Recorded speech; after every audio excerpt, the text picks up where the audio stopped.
কোন ব্যক্তি যদি মারা যায় তাহলে তার ব্যাপারে যদি ভালো আলোচনা হয় তাহলে এটা প্রমাণ বহন করে এই লোকটা আল্লাহ তাআলার কাছেও ভালো, এর জন্য আল্লাহ তাআলা জান্নাতের ফয়সালা করবেন।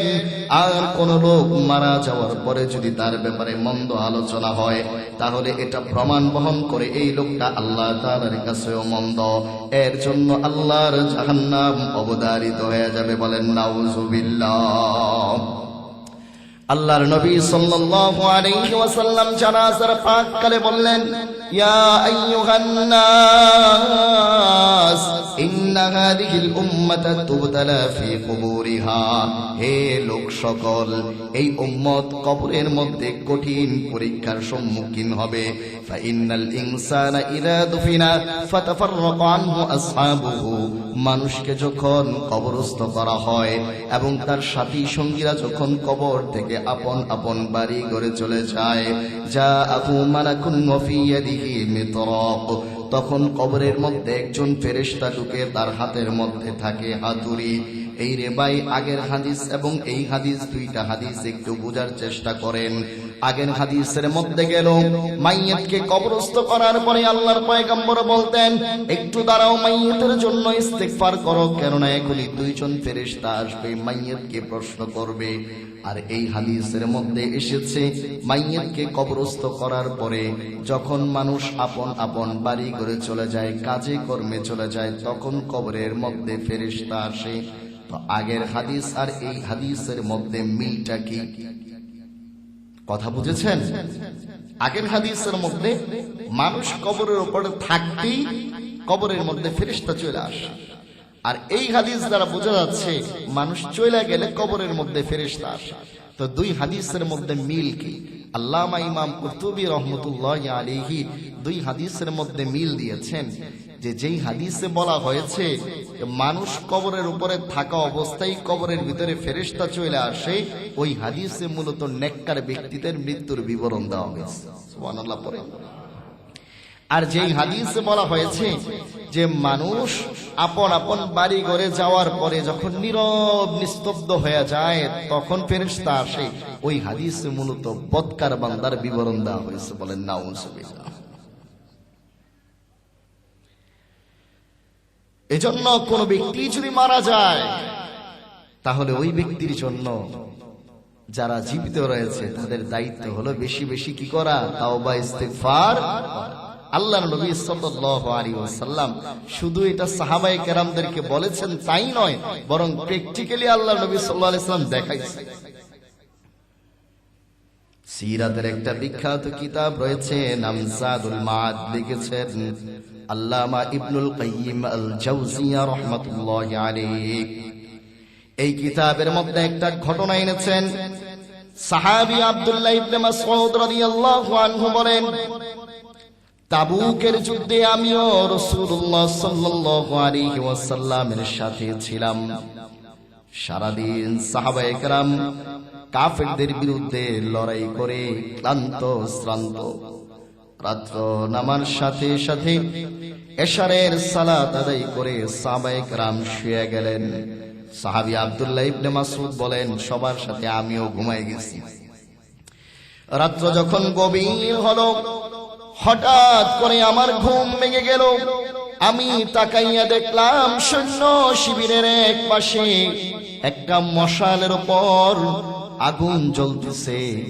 আমি গভীর রাতে এই দৃশ্য দেখে চিন্তায় পড়ে গেলাম।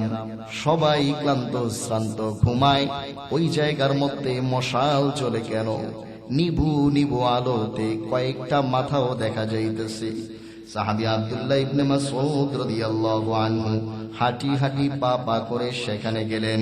গিয়ে দেখলেন ফাইদান বিরাসূলিল্লাহি সাল্লাল্লাহু আলাইহি ওয়াসাল্লাম ওয়া আবু বকর ওয়া উমর। সাহাবী আব্দুল্লাহ ইবনে মাসউদ রাদিয়াল্লাহু আনহু সেখানে গিয়ে দেখলেন আল্লাহর রাসূল সাল্লাল্লাহু আলাইহি ওয়াসাল্লাম সাহাবী আবু বকর এবং ওমর রাদিয়াল্লাহু আনহুকে নিয়ে কি জানি করতেছে। কবরের জীবনে মানুষকে তিনটা প্রশ্ন করা হয়। প্রশ্নগুলো খুবই কমন, উত্তরগুলো সহজ। আমি আপনাদেরকে জিজ্ঞেস করলে আপনারা সবাই, এই মজলিসে এমন কেউ নাই যে উত্তর দিতে পারবেন না, সবাই উত্তর দিতে পারবেন। যদি জিজ্ঞেস করি মান রব্বুকা, আপনাদের রবের নাম কি, এত আস্তেনি উত্তর দিবেন। আরো জোরে আওয়াজ দিয়ে বলেন। যদি জিজ্ঞেস করি ওয়ামা দীনুকা, আপনাদের ধর্মের নাম কি, যদি জিজ্ঞেস করি কোন নবীর উম্মত বানিয়ে আপনাদেরকে পাঠানো হয়েছে, এই মজলিসে এমন কেউ আছে এই তিন প্রশ্নের উত্তর জানে না? আছে এমন কেউ? সবাই তো জানে। এই জানা প্রশ্নের উত্তরগুলো কবরে অনেক কঠিন হয়ে যাবে, কারণ কবরে এই তিন প্রশ্নের উত্তরের সাথে একজন মৃত ব্যক্তির অনন্ত অসীম জিন্দেগির সুখ এবং দুঃখের সম্পর্ক, জান্নাত এবং জাহান্নামের সম্পর্ক। যে এই তিন প্রশ্নের উত্তর দিতে পারবে তার কবর হয়ে যাবে জান্নাতের বাগান, সুবহানাল্লাহ। আর যে এই তিন প্রশ্নের উত্তর দিতে পারবে না তার কবরটা হয়ে যাবে জাহান্নামের গর্ত।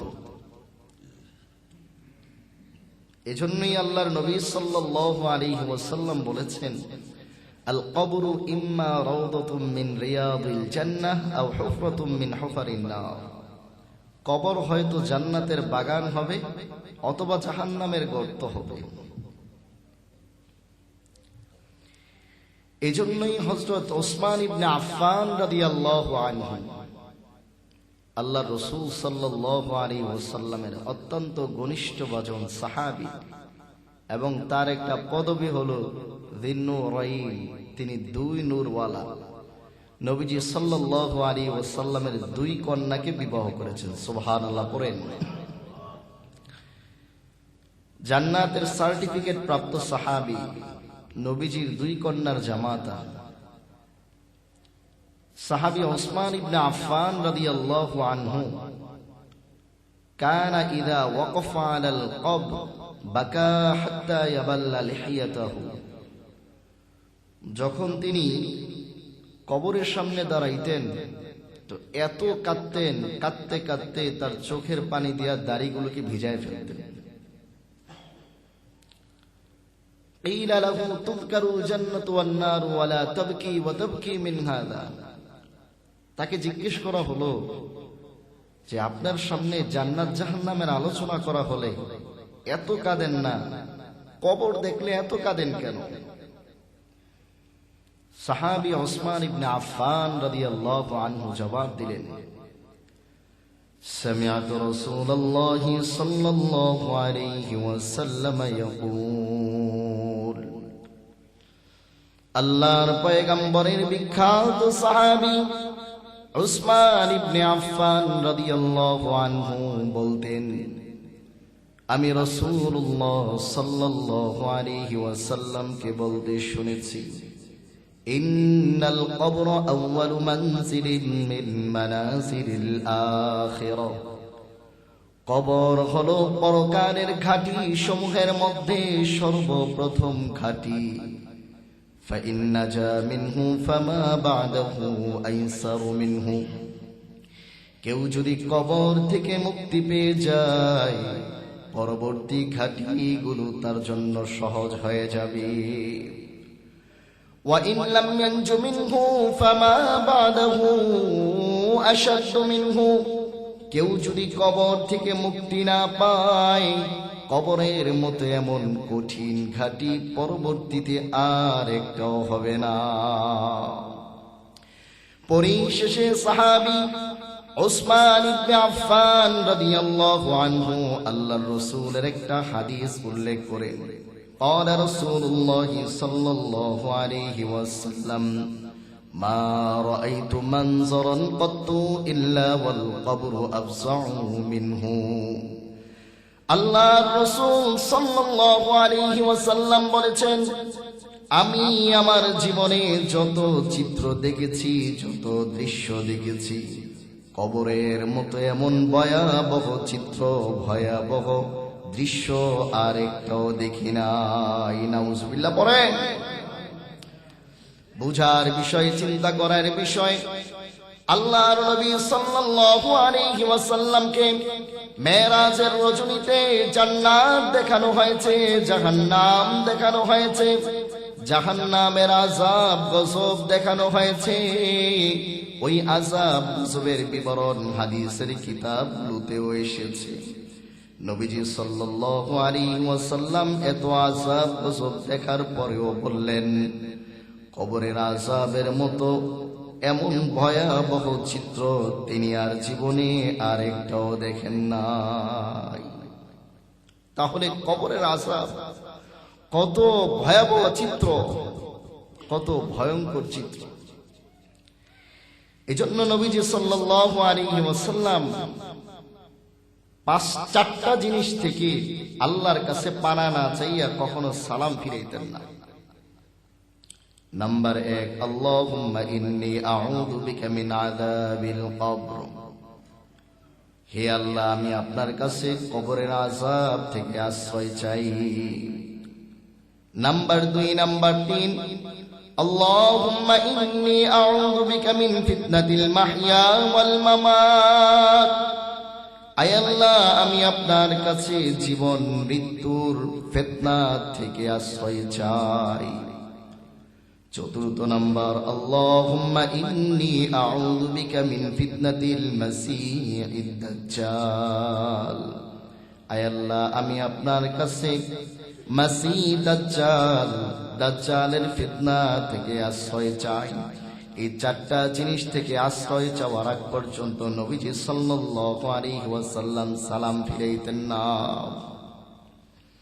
নবীজি সাল্লাল্লাহু আলাইহি ওয়াসাল্লাম নিজে আশ্রয় চাইতেন এবং সাহাবায়ে কেরামদেরকেও নির্দেশ দিতেন যে তোমরা প্রত্যেক দিন আল্লাহ তাআলার কাছে কবরের আযাব থেকে আশ্রয় চাও, কবরের আযাব থেকে আল্লাহ তাআলার কাছে মুক্তি চাও।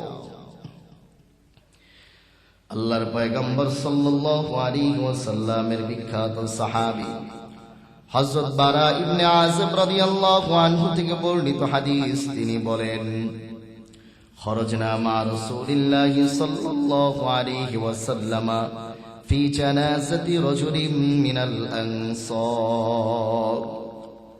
একদিন আমরা রাসূলুল্লাহ সাল্লাল্লাহু আলাইহি ওয়াসাল্লামের সাথে এক আনসারী সাহাবীর জানাজায় উপস্থিত হলাম।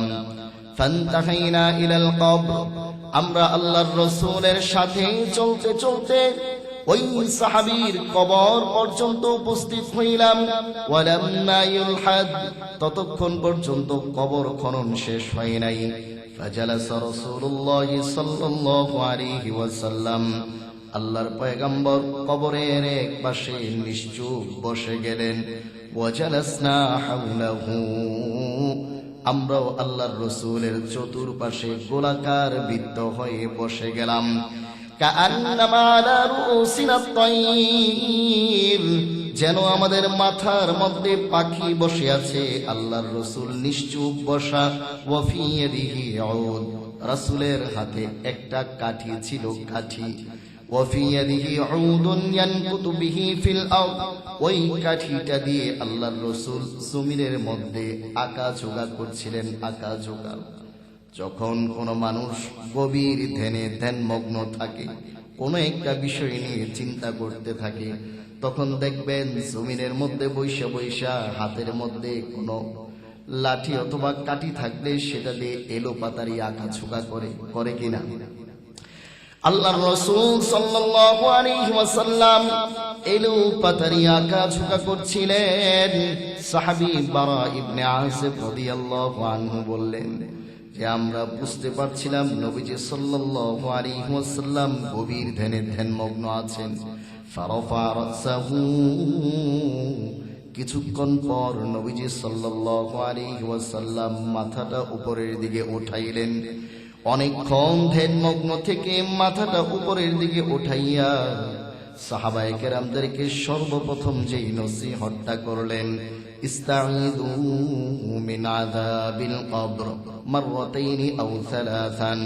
আল্লাহর পয়গম্বর সাল্লাল্লাহু আলাইহি ওয়াসাল্লাম সাহাবায়ে কেরামদেরকে নসিহত করলেন, তোমরা কবরের আযাব থেকে আল্লাহর কাছে আশ্রয় চাও তোমরা কবরের আযাব থেকে আল্লাহর কাছে আশ্রয় চাও, তোমরা কবরের আযাব থেকে আল্লাহর কাছে আশ্রয় চাও। নবীজি সাল্লাল্লাহু আলাইহি ওয়াসাল্লাম নিজে কবরের আযাব থেকে আশ্রয় চাইতেন, সাহাবায়ে কেরামদেরকে কবরের আযাব থেকে আশ্রয় চাওয়ার জন্য বলতেন। শুধু তাই নয়, এক হাদিসের মধ্যে এসেছে, কানা নবী সাল্লাল্লাহু আলাইহি ওয়াসাল্লাম ইযা ফারাগা মিন দাফনিল মাইয়িত ওয়াকাফা আলা কবরিহি ফাকাল, নবীজি সাল্লাল্লাহু আলাইহি ওয়াসাল্লাম যখন কোনো মাইয়িতের দাফন কাজ শেষ করতেন, তখন তার কবরের পাশে দাঁড়াইয়া সাহাবায়ে কেরামদেরকে নির্দেশ দিতেন, ইস্তাগফিরু লিআখিকুম, এ আমার সাহাবীরা রে, তোমরা দাঁড়াও, বাড়ি করে যাইও না, একটুখানি দাঁড়াও। ইস্তাগফিরু লিআখিকুম, তোমরা তোমাদের ভাইয়ের জন্য আল্লাহর কাছে ইস্তিগফার করো। ইস্তাগফিরু লিআখিকুম, তোমরা তোমাদের ভাইয়ের গুনাহের জন্য আল্লাহর কাছে ইস্তিগফার করো। ওয়াসালু লাহু বিত্তাসবীত, কবর অন্ধকার মাটির ঘর, ওই ঘরের মধ্যে যেন সে ঘাবড়ে না যায়, যেন সে পেরেশান না হয়ে যায়। এজন্য আল্লাহ তাআলার কাছে দোয়া করো, আল্লাহ তাআলার কাছে দোয়া করো। ফাইন্নাহুল আনা ইউসআলু, কেননা এখনই দুইজন ফেরেশতা কবরের মধ্যে ঢুকবে, তাকে তিনটা প্রশ্ন করবে। এভাবে আল্লাহর রাসূল সাল্লাল্লাহু আলাইহি ওয়াসাল্লাম সাহাবায়ে কেরামদেরকে নসিহত করতেন। কোন মাইয়িতকে কবরস্থ করার সাথে সাথে নবীজি সাল্লাল্লাহু আলাইহি ওয়াসাল্লাম সাহাবায়ে কেরামদেরকে নসিহত করতেন। এজন্য প্রিয় ভাইয়েরা আমার, আমরাও যদি কোনো মাইয়িতের লাশ কাদের মধ্যে করে ওই গোরস্থানে অন্ধকার মাটির মধ্যে তাকে দাফন করে আসি, দাফনের সাথে সাথে যেন হুড়মুড় করে বাড়ি চলে না আসি, ব্যবসা বাণিজ্যে ব্যস্ত না হয়ে যাই, দোকানে পাটে যেন দৌড়ায় না যাই, স্বার্থপরতার পরিচয় যেন না দেই। কিছু সময় সেখানে দাঁড়িয়ে থাকা, তাওবা ইস্তিগফার করা, মাইয়িতের জন্য আল্লাহর কাছে তাওবা ইস্তিগফার করা। কতটুকু সময় সেখানে দাঁড়িয়ে থাকা? সাহাবী আমর ইবনুল আস রাদিয়াল্লাহু আনহু তিনি ইন্তেকালের আগে তার সাথী সঙ্গীদেরকে ওসিয়ত করে গিয়েছেন, ফাইদা দাফানতুমুনি ফাশুন্নু আলাইয়া তুরাবা শান্নান, যখন তোমরা আমাকে দাফন করবা, অন্ধকার মাটির ঘরের মধ্যে রাখবা, তখন আমার উপরে একটু আস্তে আস্তে করে মাটি চড়াইয়া দিও। ثم قيموا حول قبري قدر ما تنحر به جسور ويقسم لحمها, আমাকে কবরস্থ করার পরে কবরের উপরে তোমরা ওইটুকু সময় পর্যন্ত অপেক্ষা করবা, যেটুকু সময়ের মধ্যে একটা উটকে জবাই করে উটের চামড়া ছিলে তার গোশতগুলোকে বন্টন করা যায়। বলেন দেখি, একটা উটকে জবাই করে উটের চামড়া ছিলে তার গোশতগুলোকে বন্টন করতে যত অভিজ্ঞ ব্যক্তি হোক, মোটামুটি কেমন সময় লাগতে পারে? বলেন, কেমন সময় লাগতে পারে? মোটামুটি তো 2-3 ঘন্টা সময় লাগবে, তাই না? 2-3 ঘন্টা সময় লাগবে না?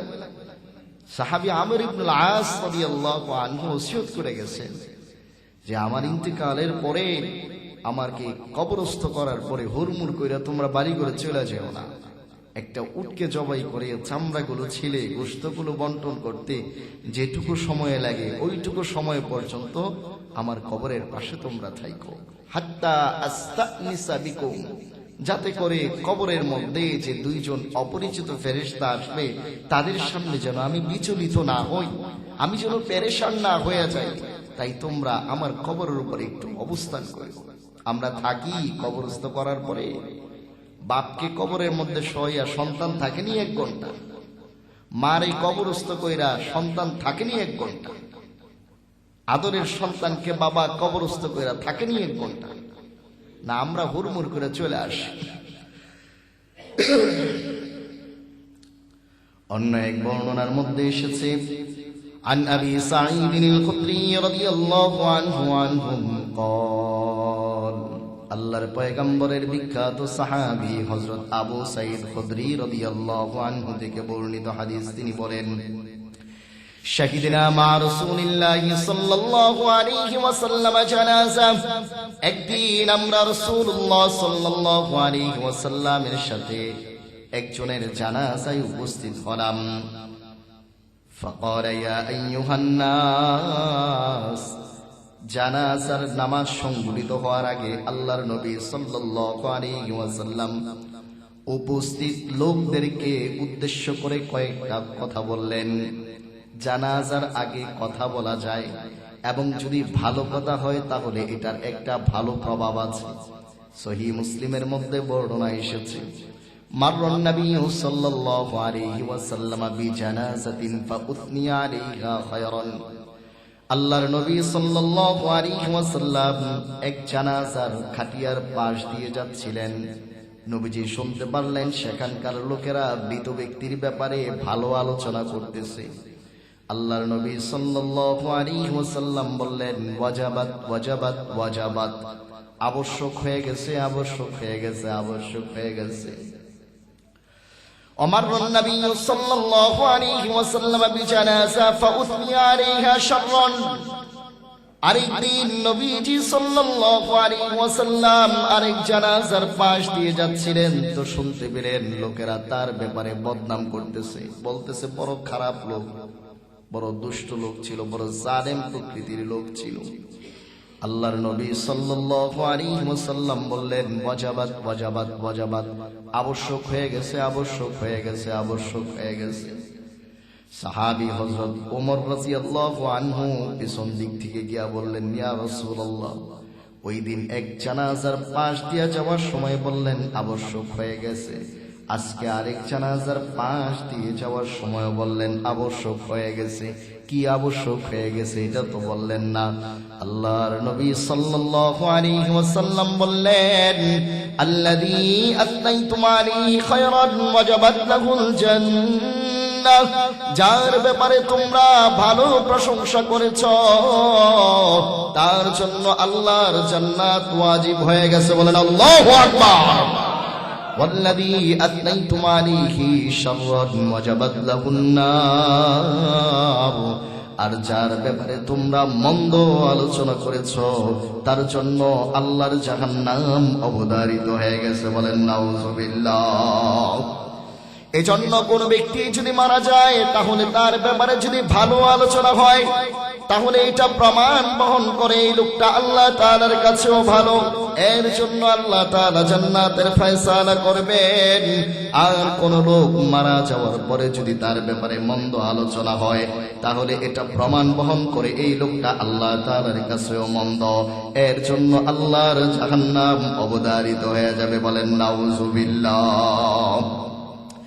আল্লাহর নবী সাল্লাল্লাহু আলাইহি ওয়াসাল্লাম জানাজার পাককালে বললেন, ইয়া আইয়ুহান নাস ইন্না হাযিহিল উম্মাতা তুবতালা ফি কুবুরিহা, হে লোক সকল, এই উম্মত কবরের মধ্যে কঠিন পরীক্ষার সম্মুখীন হবে। ফাইন্নাল ইনসানা ইযা দুফিনা ফাতাফাররাকু আনহু আসহাবুহু, মানুষকে যখন কবরস্থ করা হয় এবং তার সাথী সঙ্গীরা যখন কবর থেকে আপন আপন বাড়ি ঘরে চলে যায়, জাআহু মালাকুন ওয়া ফি ইয়াদিহি মিতরাক, তখন কবরের মধ্যে একজন ফেরেশতা ঢুকে, তার হাতের মধ্যে থাকে হাতুড়ি। এই রে ভাই, আগের হাদিস এবং এই হাদিস, দুইটা হাদিস একটু বোঝার চেষ্টা করেন। আগের হাদিসের মধ্যে গেল মাইয়াতকে কবরস্থ করার পরে আল্লাহর পয়গম্বর বলতেন, একটু দাঁড়াও, মাইয়াতের জন্য ইস্তেগফার করো, কেননা এখনই দুইজন ফেরেশতা আসবে, মাইয়াতকে প্রশ্ন করবে। আর এই হাদিসের মধ্যে এসেছে মাইয়াতকে কবরস্থ করার পরে যখন মানুষ আপন আপন বাড়ি ঘরে চলে যায়, কাজে কর্মে চলে যায়, তখন কবরের মধ্যে ফেরেশতা আসে।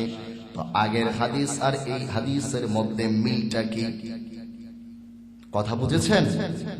আগের হাদিসের মধ্যে মানুষ কবরের উপরে থাকতেই কবরের মধ্যে ফেরেশতা চলে আসে, আর এই হাদিস দ্বারা বোঝা যাচ্ছে মানুষ চলে গেলে কবরের মধ্যে ফেরেশতা আসে। তো দুই হাদিসের মধ্যে মিল কি? আল্লামা ইমাম কুরতুবী রাহমাতুল্লাহি আলাইহি দুই হাদিসের মধ্যে মিল দিয়েছেন। যে যেই হাদিসে বলা হয়েছে মানুষ কবরের উপরে থাকা অবস্থায় কবরের ভিতরে ফেরেশতা চলে আসে, ওই হাদিসে মূলত নেককার ব্যক্তিদের মৃত্যুর বিবরণ দেওয়া হয়েছে। সুবহানাল্লাহ পড়ে।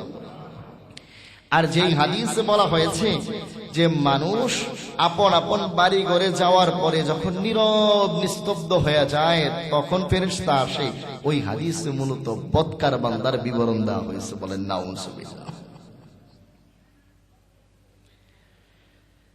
এজন্য কোন ব্যক্তি যদি মারা যায় তাহলে ওই ব্যক্তির জন্য যারা জীবিত রয়েছে তাদের দায়িত্ব হলো বেশি বেশি কি করা? তাওবা ইস্তিগফার। আল্লাহর নবী সাল্লাল্লাহু আলাইহি ওয়াসাল্লাম শুধু এটা সাহাবায়ে কেরামদেরকে বলেছেন তাই নয়, বরং প্র্যাকটিক্যালি আল্লাহর নবী সাল্লাল্লাহু আলাইহি ওয়াসাল্লাম দেখাইছেন। সিরাতের একটা বিখ্যাত কিতাব রয়েছে, নাম জাদুল মাআদ, লিখেছেন আল্লামা ইবনুল কাইয়িম আল জাওজিয়া রাহমাতুল্লাহি আলাইহি। এই কিতাবের মধ্যে একটা ঘটনা এনেছেন। সাহাবী আব্দুল্লাহ ইবনে মাসউদ রাদিয়াল্লাহু আনহু বলেন, তাবুকের যুদ্ধে আমিও রাসূলুল্লাহ সাল্লাল্লাহু আলাইহি ওয়াসাল্লামের সাথে ছিলাম।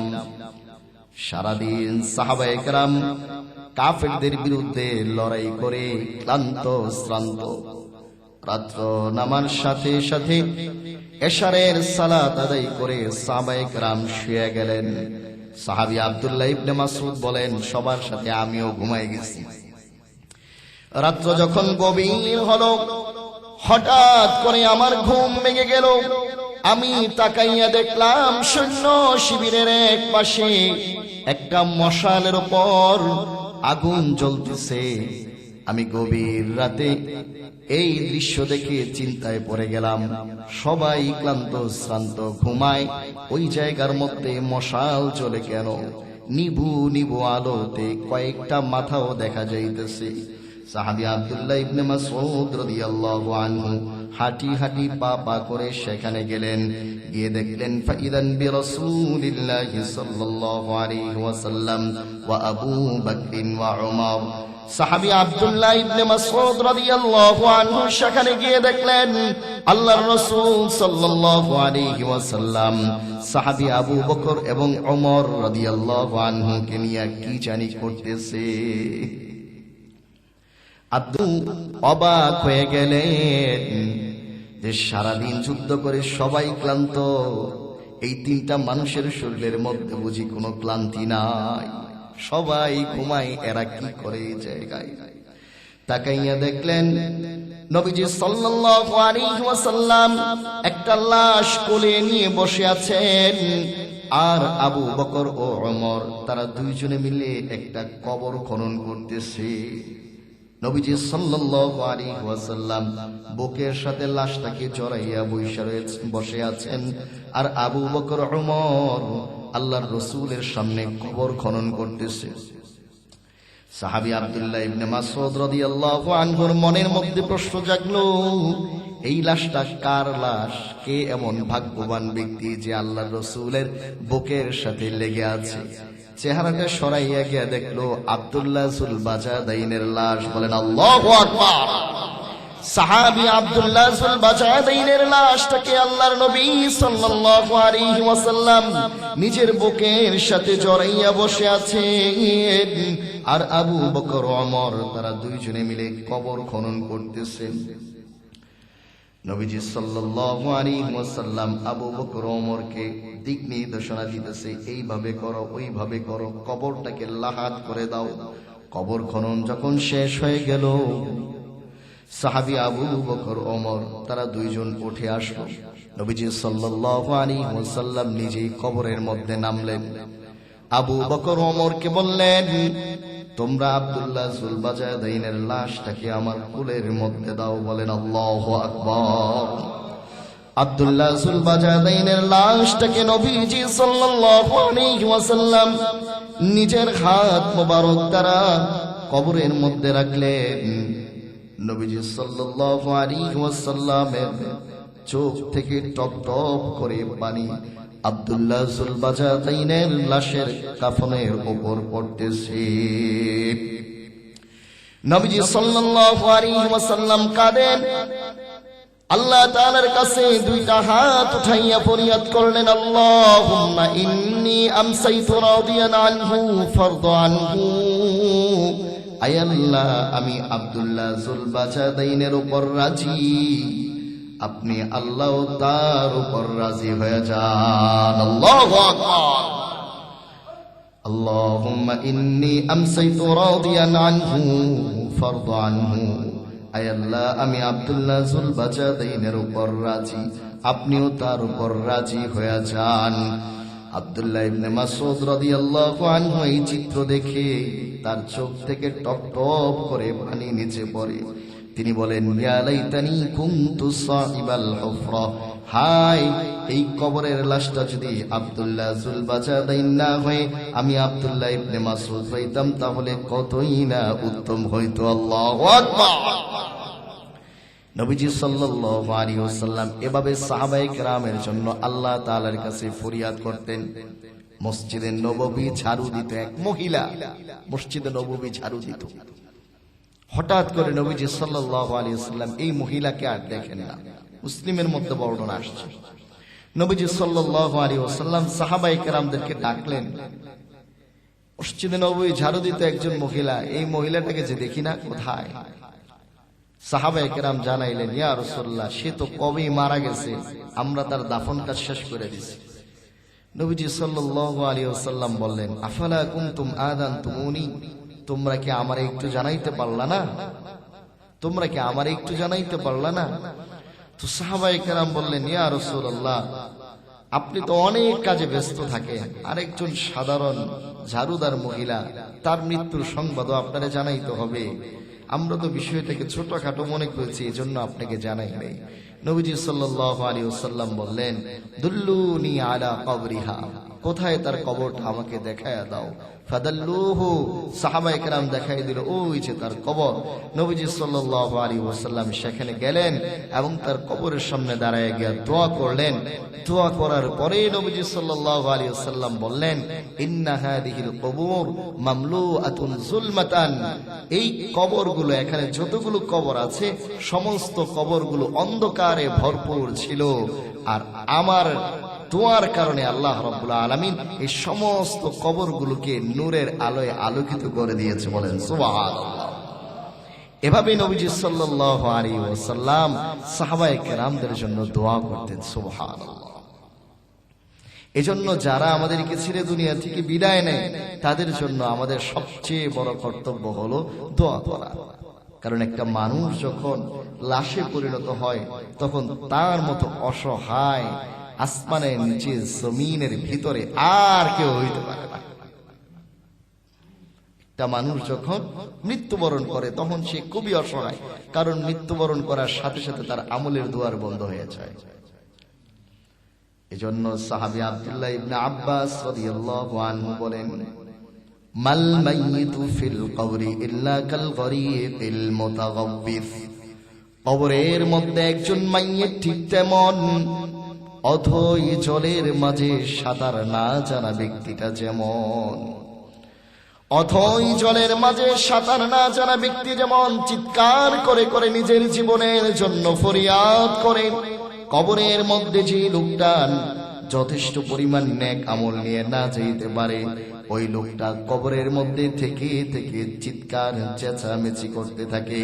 ইয়ান্তাজিরু দাওয়াতান তালহাকুহু মিন আবিন আও উম্মিন আও আখিন আও সাদিকিন, একটুখানি দোয়ার অপেক্ষায় থাকে, যেই দোয়াটা আসতে পারে তার বাবার কাছ থেকে, যেই দোয়াটা আসতে পারে তার মায়ের কাছ থেকে, যেই দোয়াটা আসতে পারে তার ভাইয়ের কাছ থেকে, যেই দোয়াটা আসতে পারে তার বন্ধুর কাছ থেকে।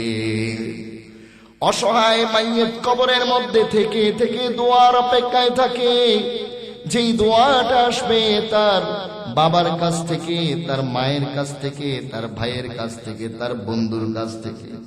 বড় আফসোস ও পরিতাপের সাথে বলতে হয়, আজকে বাবার কবরের পাশ দিয়ে সন্তান হেঁটে যায়, বাবা কবর থেকে অসহায় সন্তানের দিকে তাকাইয়া থাকে, এই বুঝি সন্তান একটু দাঁড়াইবে, আসসালামু আলাইকুম ইয়া আহলাল কুবুর বলবে, বাবার জন্য একটু ইসালে সওয়াব করবে, তাওবা ইস্তেগফার করবে।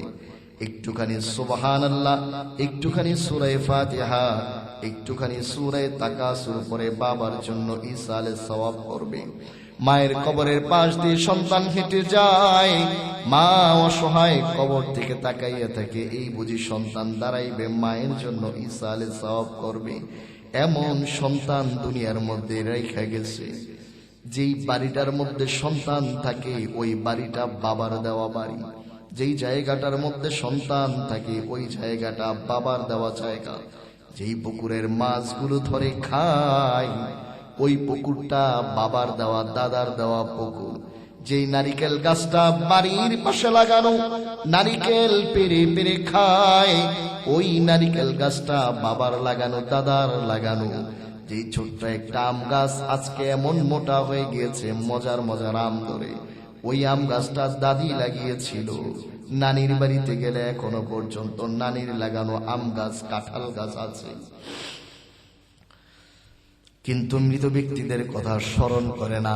বাবার কবরের পাশ দিয়ে শাসা করে হেঁটে যায়, মায়ের কবরের পাশ দিয়ে হেঁটে যায়, কিন্তু কিছুক্ষণ সময়ের জন্য বাবার কবরের সামনে দাঁড়ায় না, মায়ের কবরের সামনে দাঁড়ায় না, ইসালে সওয়াব করে না। সারা বৎসরে মিল্লা একটা মিলাদ পড়ায়া দেয়, একটা দোয়ার আয়োজন করায়া দেয়, ওই দোয়ার আয়োজনই মনে করে শেষ, বাস হয়ে গেছে, আল্লাহ কোলা। সারা বছরে মিলায়া একদিন মোল্লা মুন্সিদেরকে দাওয়াত দেয়, 10 জন হুজুরদেরকে দাওয়াত দিবে, বাস এক খতম কোরআন তেলাওয়াত করো, একটু দোয়া করায়া দাও, শেষ। এই যে হুজুরে যে কান্দে, হুজুরে যে আপনার বাপের জন্য কান্দে, এই কান্দাটা ন্যাচারাল কান্দা না, এটা আর্টিফিশিয়াল কান্দা। আপনার চোখ থেকে যে পানিটা বের হবে এটা হলো আসল কান্না। আমার বাবার জন্য আমার না কান্না আসবে। মসজিদের ইমাম সাহেবের আমার বাপের জন্য কান্না আসবে? হ্যাঁ, মসজিদের ইমাম সাহেবের আমার বাপের জন্য কান্না আসবে? আমার বাপের জন্য কাঁদতে হবে কার? আপনার সূরা ফাতিহা বিশুদ্ধ না অশুদ্ধ? এই অশুদ্ধ সূরা ফাতিহাটি আপনার বাবার জন্য পাঠান, তাও টেয়া দিয়া ভাড়া করে আইনেন না, টাকা দিয়া ভাড়া করে আইনেন না। এই ভাড়াটিয়া হুজুর দিয়া খতমে কোরআন করাইয়া এই যে টাকা হুজুর নেয়, এই টাকাও জায়েজ নাই, এবং যারা দেয় তারাও নাজায়েজ কাজ করে। কথা বুঝছেন? আপনারা করেননি এগুলো? আপনাকে এলাকা আছে এগুলো? বারাটিয়া করে হুজুর আনে না, 10 জন মাদ্রাসার ছাত্র আনে, এক খতম কোরআন তেলাওয়াত করব, প্রত্যেকে 200 টাকা করে দিয়ে দিব, 2000 টাকা অথবা 100 টাকা করে দিয়ে দিব। এই যে টাকার বিনিময়ে এই যে কোরআন খতম করাইতেছে এবং এটার সব কবরের মধ্যে পাঠাইতেছে, এটা তো সহজ ব্যাপার। এটা কি আপনার আমার হাতে আমরা পাঠাই দিতে পারবো? না। এজন্য সাহাবী আব্দুল্লাহ ইবনে আব্বাস রাদিয়াল্লাহু আনহু বলেন, ইয়ানতাজিরু দাওয়াতান তালহাকুহু মিন আবিন আও উম্মিন আও আখিন আও সাদীকিন, একটুখানি দোয়ার অপেক্ষায় থাকে। কবরের মধ্যে অসহায় মাইয়াত একটুখানি দোয়ার অপেক্ষায় থাকে, যেই দোয়াটা আসতে পারে তার ভাইয়ের কাছ থেকে, তার বন্ধুর কাছ থেকে, তার মায়ের কাছ থেকে, তার বাবার কাছ থেকে। ফাইদা লাহিকাতহু দাওয়াতুন কানাত আহাব্বা ইলাইহি মিনাদ দুনিয়া ওয়া মা ফিহা, যদি একটুখানি দোয়া পায় তাহলে এই দোয়াটা তার কাছে দুনিয়া এবং দুনিয়ার চাইতেও বেশি উত্তম মনে হয়। وَإِنَّ اللَّهَ عَزَّ وَجَلَّ لَا يُدْخِلُ عَلَى أَهْلِ الْقُبُورِ مِنْ دُعَاءِ أَهْلِ الْأَرْضِ مِثْلَ أَمْثَالِ الْجِبَالِ, আল্লাহ রাব্বুল আলামিন দুনিয়াবাসীদের দোয়াগুলোকে মৃত ব্যক্তির কবরের মধ্যে পাহাড় পরিমাণ করে করে পৌঁছাইয়া দেয়। বলেন আল্লাহু আকবার। এজন্য বাবার জন্য যারা ইসালে সওয়াব করতে পারেন না, মায়ের জন্য যারা ইসালে সওয়াব করতে পারেন না, আজকের এই মজলিসের মধ্যে নগদ জগৎ কিছু ইসালে সওয়াব করতে রাজি আছেন তো? ইনশাআল্লাহ রাজি আছেন? কার কার বাবা নাই হাত উঠান? কার কার বাবা নাই? আমরা সবাই 10 বার সুবহানাল্লাহ বলি। সুবহানাল্লাহ, সুবহানাল্লাহ। সবাই বলেন সুবহানাল্লাহ, সুবহানাল্লাহ, সুবহানাল্লাহ, সুবহানাল্লাহ, সুবহানাল্লাহ, সুবহানাল্লাহ, সুবহানাল্লাহ, সুবহানাল্লাহ। আমরা সবাই আল্লাহ তাআলার কাছে দোয়া করি, আল্লাহ এই সুবহানাল্লাহর সওয়াবগুলো যাদের যাদের বাবা নাই বাবার কবরে পৌঁছায়া দাও। সবাই বলেন আমিন। কার কার মা নাই? 10 বার আলহামদুলিল্লাহ পড়ে এখনই এই মজলিস থেকে ইসালে সওয়াব করেন। আলহামদুলিল্লাহ, আলহামদুলিল্লাহ, আলহামদুলিল্লাহ, আলহামদুলিল্লাহ, আলহামদুলিল্লাহ, আলহামদুলিল্লাহ, আলহামদুলিল্লাহ, আলহামদুলিল্লাহ, আলহামদুলিল্লাহ, আলহামদুলিল্লাহ। আল্লাহ তাআলার কাছে ফরিয়াদ করি, আল্লাহ এই মজলিসের মধ্যে যাদের যাদের মা নাই মায়ের কবরের মধ্যে আলহামদুলিল্লাহর সওয়াব পৌঁছায়া দাও। বলেন আমিন। এভাবে মা এবং বাবার জন্য ইসালে সওয়াব করবেন তো ইনশাআল্লাহ। নগদ জগৎ ইসালে সওয়াব করবেন। সারাদিনে অন্তত 5 বার সুবহানাল্লাহ পড়ার সুযোগও যদি হয় তাহলে মায়ের জন্য পাঠায়া দেন, বাবার জন্য পাঠায়া দেন। প্রচন্ড গরমের মধ্যে বাবা ঘামায়া আছে, আপনি যদি পিছন দিক দিকে বাতাস করেন তাহলে বাবা যদি জীবিত থাকতো তাহলে কেমন খুশি হইতো? অনেক খুশি হইতো না? আপনি যদি 5 বার সুবহানাল্লাহ আপনার বাবার কবরের মধ্যে পাঠাইছেন, আপনার বাবা কবরের মধ্যে থেকে ওই পরিমাণ খুশি হইতেছে। আল্লাহু আকবার। বলেন আপনার মা প্রচন্ড ক্ষুধার্ত, যদি তার প্রচন্ড ক্ষুধার বেলায় তাকে একটু খাবার দিতেন তাইলে সে কি পরিমাণ খুশি হইতো? একটু ফল কাইটা যদি দিতেন, মা ফলটা খাও, তাহলে মা কি খুশি হইতো? অন্ধকার কবরের মধ্যে মায়ের জন্য যে এই ইসালে সওয়াব করেছেন তার চাইতে আরো বেশি খুশি হচ্ছে। বলেন সুবহানাল্লাহ। এজন্য প্রত্যেক দিন মায়ের জন্য অল্প স্বল্প হলেও, বাবার জন্য, দাদা দাদি বন্ধু বান্ধব যারাই চলে গিয়েছে তাদের জন্য অল্প স্বল্প হলেও ইসালে সওয়াব করা। আর যাদের মা বাবা জীবিত আছে তাদের জন্য অন্তত প্রত্যেক নামাজের পর রব্বির হামহুমা কামা রব্বায়ানি সগীরা। আয় আল্লাহ, বার্ধক্যে আমার মা বাবার পর ঠিক তেমনি ভাবে রহম করো। আমি যখন হাঁটতে পারতাম না ওই অবস্থায় আমার উপর মা বাবা যেমনি ভাবে রহম করেছে, আমি যখন কথা বলতে পারতাম না ওই অবস্থায় আমার উপর যেমনি ভাবে রহম করেছে, আমি যখন বিছানায় পেশাব করে দিতাম প্রচন্ড শীতের রাতে আমার মা বাবা যেমনি ভাবে আমার উপর রহম করেছে, ওই নিজের শৈশবের কথা, নিজের কৈশোরের কথা স্মরণ করে করে আল্লাহ তাআলার কাছে এই দোয়াটা করেন আর চোখের পানি জড়ান। অনেকে মনে করে রব্বির হামহুমা কামা রব্বায়ানি সগীরা, এটা মনে হয় মা বাবা মারা গেলে শুধুমাত্র মৃত মা বাবার জন্য। না, এটা তো মৃত মা বাবার জন্য না, এটা মৃত জীবিত সবার জন্যই হইতে পারে। এটার অর্থ তো বড় চমৎকার।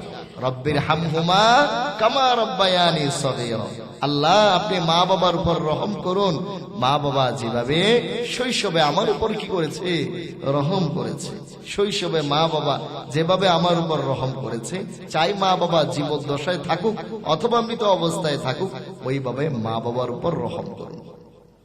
ইন্নাল্লাহা লা ইয়াকবিদুল ইলমা, আল্লাহ রাব্বুল আলামিন এলিমকে মানুষের সিনা থেকে ছিনায় নিবেন না, বরং ইয়াকবিদুল ইলমা বিকবদিল উলামা, আল্লাহ তাআলা এলিমকে উঠায় নিবেন আলেমদেরকে উঠায় নেওয়ার মাধ্যমে। সহিহ বুখারীতে বর্ণনা এসেছে, হাত্তা ইযা লাম ইউবকি আলিমান ইত্তাখাযান নাসু রুউসান জুহালান ফাআফতাউ বিগাইরি ইলমিন ফাদাল্লু ওয়া আদাল্লু। যখন জমিনের মধ্যে কোনো আলেম থাকবে না, খেয়াল করে শুনেন, আলেমদেরকে কদর করেন বাবারা, আলেমদেরকে কদর করেন। এখন যদি আপনারা সাহাবী আবু বকর, উমর, ওসমান, আলী এদেরকে খুঁজতে যান তো পাইবেন নাকি? এদেরকে খুঁজতে গেলে পাইবেন? এখনকার জমানে যারা আছে, যারা আলেম ওলামা আছে, এদের কি কদর করতে হবে। আল্লাহর নবী সাল্লাল্লাহু আলাইহি ওয়াসাল্লাম বলেছেন, হাত্তা ইযা লাম ইউবকি আলিমান ইত্তাখাযান নাসু রুউসান জুহালা। দুনিয়ার জমিনের মধ্যে যখন কোন আলেম থাকবে না, তখন মানুষ মূর্খ লোকদেরকে নিজের নেতা বানায় নেবে, মূর্খ লোকদেরকে নেতা বানাইবে। ফাআফতাউ বিগাইরি ইলমিন ফাদাল্লু ওয়া আদাল্লু।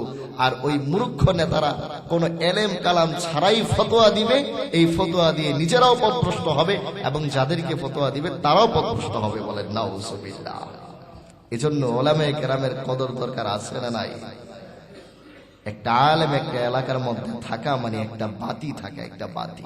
নবীজি সাল্লাল্লাহু আলাইহি ওয়াসাল্লাম বলেছেন, কুন আলিমান আও মুতাআল্লিমান আও মুহিব্বান আও মুঈনান ওয়ালা তাকুন খামিসান ফাতুহলি। হয়তো আলেম হও অথবা আলেমের ছাত্র হও। এটা কে বলছে ভাই? জোরে বলেন, কে বলছে? এখন এই সমাজের মধ্যে এক শ্রেণীর লোক আছে, এরা বলে যে হুজুররাই বলে দেশটারে শেষ করছে। আছে না নাই? চায়ের দোকানের মধ্যে গেলেই দেখবে বয়ে বয়ে কয় যে হুজুররাই বলে কি করছে, দেশটারে শেষ করছে। আজ পর্যন্ত কোন হুজুর মদের বার দিছে বলেন? বাংলাদেশের কোন মাদ্রাসার মুহতামিম মদের বার দিছে বলেন? মদের বার দিছে বাংলাদেশের কোন মাদ্রাসার মুহতামিম? বাংলাদেশের কোন মাদ্রাসার মুহতামিম পতিতালয় খুলছে? বাংলাদেশের কোন মাদ্রাসার মুহতামিম সিনেমা হল দিছে? বাংলাদেশের কোন মাদ্রাসার মুহতামিম কোন ছবি পরিচালনা করছে? আছে নাকি? বাংলাদেশের কোন মাদ্রাসার মুহতামিম এই দেশের মধ্যে ইয়াবার প্রচার প্রসার করতেছে? আছে? হিরোইন বিক্রি করে, মদ বিক্রি করে, পেন্সিলিন বিক্রি করে। তাইলে হুজুররা দেশটা খাইলো কেমনে? হুজুররা দেশটা খাইলো কেমনে? হুজুররা দেশটা খাইছে না চোর বদমাইশরা দেশ খাইছে? যে যত বড় খারাপ, যে যত জঘন্য, সে হুজুরদেরকে তত জঘন্য ভাষায় গালাগালি করে। যে যত নিকৃষ্ট, সে হুজুরদেরকে তত বেশি নিকৃষ্ট মনে করে। আপনাকে বুঝতে হবে যে রাসূল সাল্লাল্লাহু আলাইহি ওয়াসাল্লামকে সবচেয়ে বেশি গালিগালাজ করতে কে? আবু জাহাল। নাম ছিল আবুল হেকাম, বুদ্ধির বাবা, কিন্তু হয়ে গেছে কি আবু জাহাল। নবীজি সাল্লাল্লাহু আলাইহি ওয়াসাল্লামকে সবচেয়ে বেশি গালিগালাজ করত আবু জাহাল। এই বর্তমান জামানায়ও নবীজি সাল্লাল্লাহু আলাইহি ওয়াসাল্লামের ওয়ারিস উত্তরাধিকার উলামায়ে কেরাম যারা আছে, তাদেরকে সবচেয়ে বেশি গালিগালাজ যারা করবে তারা হলো আবু জাহালের প্রেতাত্মা। জোরে বলেন ঠিক কিনা? এরা হলো আবু জাহালের সাঙ্গপাঙ্গ। এদের হাসর নাসর কখনো আল্লাহ রাসূল সাল্লাল্লাহু আলাইহি ওয়াসাল্লামের সাথে হবে না। এরা কখনো আল্লাহ রাসূল সাল্লাল্লাহু আলাইহি ওয়াসাল্লামের কাছে গিয়ে হাউজে কাউসারের পানি পাবে না। আল্লাহর নবী সাল্লাল্লাহু আলাইহি ওয়াসাল্লাম পরিষ্কার জানায় দিবে, সুহকাল সুহকাল লিমান গায়্যারা বাদি, যা দূরে যা, দূরে যা, যারা আমার চলে যাওয়ার পর আমার শরীয়তকে নিয়ে ছিনিমিনি খেলেছিস, আমার শরীয়তের মধ্যে পরিবর্তন করেছিস, তোদের জন্য আজকে আমার হাউজে কাউসারের পানি নাই। সুহকাল সুহকাল বলে দূরে সরায় দিবে। এজন্য লাহমুল উলামাই মাসমুম কথাটা বলে গেছেন ইমাম আহমদ রাহমাতুল্লাহি আলাইহি। বড় মারাত্মক কথা যে ওলামাদের গোশত হলো বিষ। ওলামাদের গোশত হলো বিষ। ওলামাদের শরীরের গোশত হলো কি? বিষ। খবরদার, তাদের ব্যাপারে কটুবাক্য উচ্চারণ করতে বড় সতর্ক। নবীজি সাল্লাল্লাহু আলাইহি ওয়াসাল্লাম বলেছেন, আলেম হও, আলেম হও অথবা আলেমের ছাত্র হও অথবা আলেমের সহযোগী হও। আলেম মাদ্রাসা চালায়, আলেম প্রতিষ্ঠান চালায়, এই প্রতিষ্ঠানের সহযোগিতা করো। প্রতিষ্ঠানের বিরুদ্ধাচরণ কইরো না, আলেমের বিরুদ্ধাচরণ কইরো না। আলেম হও, আলেমের ছাত্র হও, অথবা আলেমকে সাহায্য করো, অথবা আলেমকে মহাব্বত করো। এই পাঁচটার কোনটা যদি করতে না পারো, অন্তত ওয়ালা তাকুন খামিসান ফাতাহলিক, পঞ্চম নাম্বার হইও না, অর্থাৎ আলেম বিদ্বেষী হইও না। আলেম বিদ্বেষী হইলে তোমার ধ্বংস তুমি নিজেই টাইনা আনবা, তোমার পায়ে তুমি নিজেই কুড়াল মারলা। এজন্য আমিও আপনাদেরকে বলবো, আপনারা আলেম হওয়ার বয়স তো আর এখন আপনাদের নাই, বয়স হয়ে গেছে আপনাদের। তা আপনার সন্তান সন্ততি নায়নাতকুর যদি থাকে, তাহলে তাদের মধ্যে কাউকে যদি সম্ভব হয় তাহলে আলেম বানান। যদি এরকম কেউ না থাকে, তাহলে একজন ছাত্র যে অসহায় গরিব গৃহস্থ, যার বাবা রিক্সা চালায়া দিন আনতে পান্তা ফুরায়, সন্তানটাকে মাদ্রাসার মধ্যে পড়াই দিচ্ছে, প্রত্যেক মাসে মাসিক খরচ দেওয়া তার জন্য কষ্টকর হয়ে যাইতেছে, এমন একটা ছাত্রের জিম্মাদারি নেন। সে একটা পূর্ণাঙ্গ আলেম হওয়া পর্যন্ত আপনি প্রত্যেক মাসে তার আর্থিক ব্যয়ভার বহন করেন। এগুলোর জন্য মাদ্রাসার প্রতিষ্ঠাতা প্রিন্সিপাল যারা আছে তাদের সাথে আলাপ আলোচনা করেন। কওমি মাদ্রাসার হুজুররা খায়া খায়া খালি পেট ফুলায় না। কওমি মাদ্রাসার হুজুরদেরকে দেখবেন না আপনি যে টাকা পয়সা দিয়া 10টা 15টা বাড়ি গাড়ি করেছে। কওমি মাদ্রাসার হুজুররা যদি টাকা পয়সার মালিক হয়, তাহলে চিন্তা ভাবনা করে যে আরেকটা মাদ্রাসা আমার প্রতিষ্ঠা করতে হবে। ইন্নামা ইয়াখশাল্লাহা মিন ইবাদিহিল উলামা। বাবা জানরা এটা মনে রাখতে হবে, ইন্নামা ইয়াখশাল্লাহা মিন ইবাদিহিল উলামা। আল্লাহকে যদি ভয় করার মতো করে, তাহলে উলামায়ে কেরামই করে। উলামারাই আল্লাহকে ভয় করার মতো করে। এজন্য আলেম বিদ্বেষী না হওয়া, আলেম বিদ্বেষী না হওয়া। ছোট্ট একটা ঘটনা বলে শেষ করে দিই। ইমাম মালিক ইবনে দিনার রাহমাতুল্লাহি আলাইহি, তার সাথে নাস্তিকের মুনাজারা। মুনাজারা বুঝেন? বহস বিতর্ক, এক নাস্তিকের ইমাম মালিক ইবনে দিনার রাহমাতুল্লাহি আলাইহির সাথে। তো মোটামুটি অনেকক্ষণ তর্ক বিতর্ক হয়েছে, কিন্তু কোনো ফায়সালা হচ্ছে না। কে জিতছে কে হারছে কোনো ফায়সালা করা সম্ভব হচ্ছে না। তো অবশ্যই ইমাম মালিক ইবনে দিনার রাহমাতুল্লাহি আলাইহি তিনি বললেন যে আসো তুমি আর আমি মুবাহালা করি। মুবাহালা জিনিসটা একটু খেয়াল করে শুনে। মুবাহালা মানে হলো যে যদি আমি যদি হকের উপর হয়ে থাকি, অর্থাৎ আল্লাহ যদি থাইকা থাকে তাহলে যেন তোমার উপর গজব পড়ে। মালিক ইবনে দিনার রাহমাতুল্লাহি আলাইহি বলবেন আল্লাহ যদি থাইকা থাকে তাহলে যেন তোমার উপর গজব পড়ে। আর ওই নাস্তিক বলবে আল্লাহ যদি না থেকে থাকে তাহলে যেন তোমার উপর গজব পড়ে। একজনে আরেকজনকে গজব দেওয়া, এটাকে বলা হয় মুবাহালা। তো অনেকক্ষণ পর্যন্ত কইরা যখন কোনো সিদ্ধান্ত হচ্ছে না, তো এবার দুইজন মিলে মুবাহালা করবে। তো ইমাম মালিক ইবনে দিনার রাহমাতুল্লাহি আলাইহির হাতে হাত রাখছে নাস্তিক। কথা বুঝতেছেন? নাস্তিক এভাবে হাতে হাত রাখছে।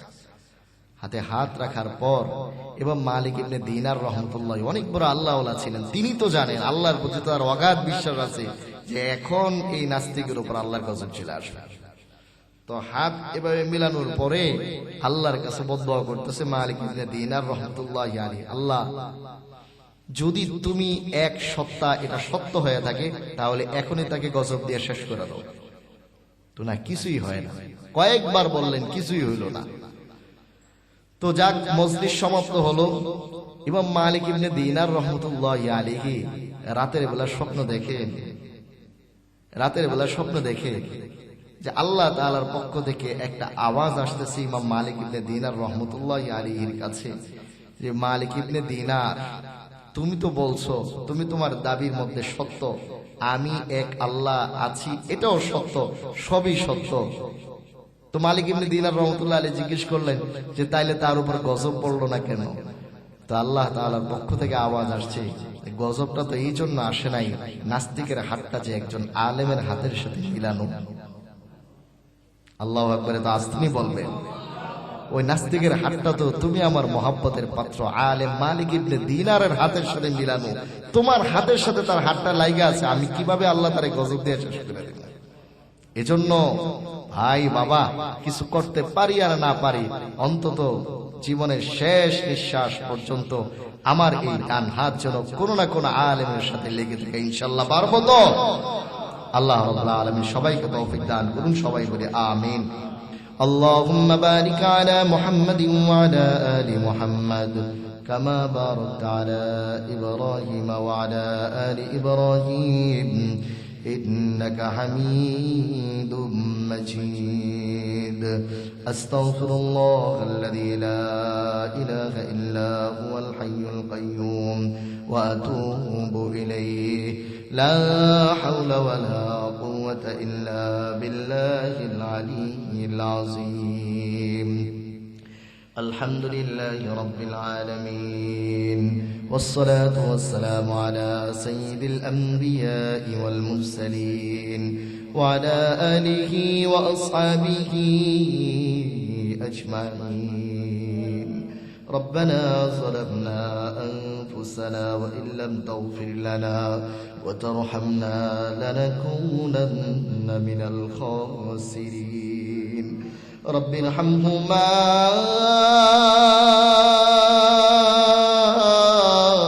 كما ربياني صغيرا رب ارحمهما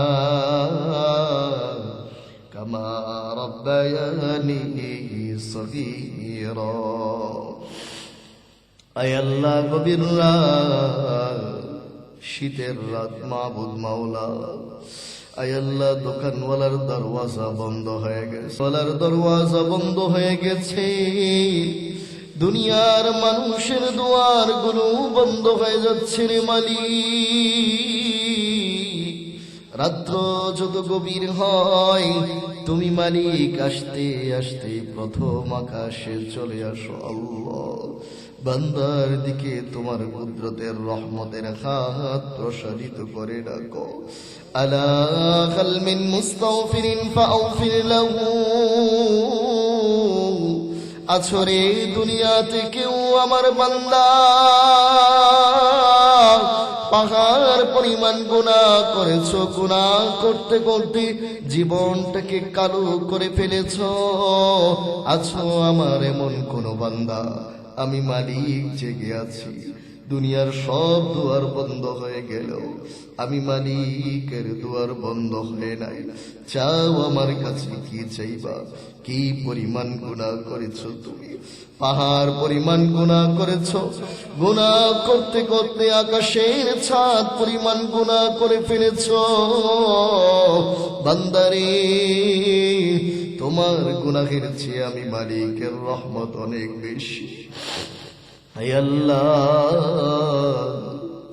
সেই তুমি মালিকের দুয়ারে আমরা ভিক্ষার ঝুলি নিয়ে হাত বাড়াইলাম মাবুদ আয় আল্লাহ গুনাহ করতে করতে আমরা আমাদের জীবনকে কালো করে ফেলেছি আল্লাহ কোন হাত উঠাইব তোমার দরবারে গুনাহ করতে করতে হাতটাকে নাপাক করে ফেলেছি আল্লাহ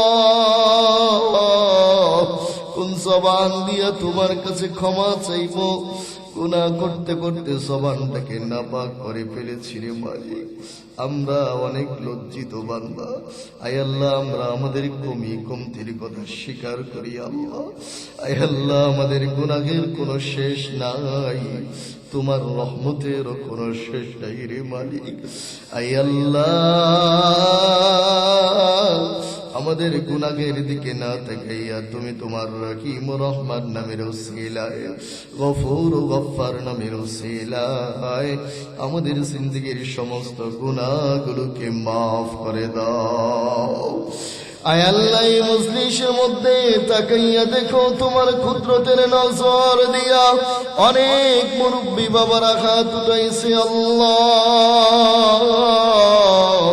আয় আল্লাহ জানি না কি কখন দুনিয়াকে চিরবিদায় জানিয়ে কবরের যাত্রী হয়ে যায় আয় আল্লাহ জানি না কার জন্য জানি এই মজলিসটাই শেষ মজলিস আয় আল্লাহ জানি না কার জন্য জানি কাফনের কাপড় দোকানের মধ্যে রেডি হয়ে গেছে বাঁশ চারের বাঁশগুলো রেডি হয়ে গেছে আতর গোলাপ সুরমা চন্দন সবকিছু রেডি হয়ে গেছে আয় আল্লাহ কখন জানি মৃত্যুর ফেরেশতার সামনে চলে আসে রে মাবুদ আয় আল্লাহ মৃত্যুর পরের কোনো প্রস্তুতি তো নেওয়া হয় নাই রে আল্লাহ 60 বছরের জিন্দেগি ছইলা গেল আয় আল্লাহ জিন্দেগির মধ্যে তাকাইয়া দেখি তোমাকে দেখাইবার মতো কিছু নাই 70 বছরের জিন্দেগি চইলা গেছে তোমাকে দেখাইবার মতো কিছু নাই আয় আল্লাহ এই মজলিসের মধ্যে যত মুরব্বী বাবারা আছে সবাইকে তুমি মাফ করে দাও আয় আল্লাহ বেগুনা মাসুম নিষ্পাপ বানাইয়া দাও আয় আল্লাহ এই মজলিসের মধ্যে যারা আছে সকলকে তুমি বেগুনা মাসুম নিষ্পাপ বানাইয়া দাও আয় আল্লাহ মাইকের আওয়াজ যত দূর পর্যন্ত যাচ্ছে যে যেখান থেকে হাত উঠাইতেছে মাবুদ আয় আল্লাহ প্রত্যেকের জিন্দেগীর গুনাহগুলোকে মাফ করে দাও। আয় আল্লাহ সবাইকে তোমার দরবারে কবুল আর মঞ্জুর করে নাও।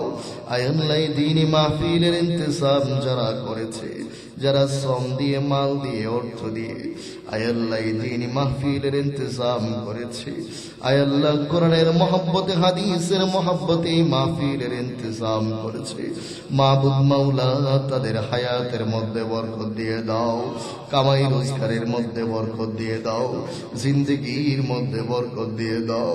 আয় আল্লাহ যাদের ঘরের মধ্যে শান্তি নাই, শান্তির ব্যবস্থা করে দাও। আয় আল্লাহ যাদের ঘরের মধ্যে মিয়া বিবির মাঝে সম্পর্ক ভালো না, সম্পর্ক জোড়া লাগাইয়া দাও। আয় আল্লাহ শান্তির ব্যবস্থা করে দাও।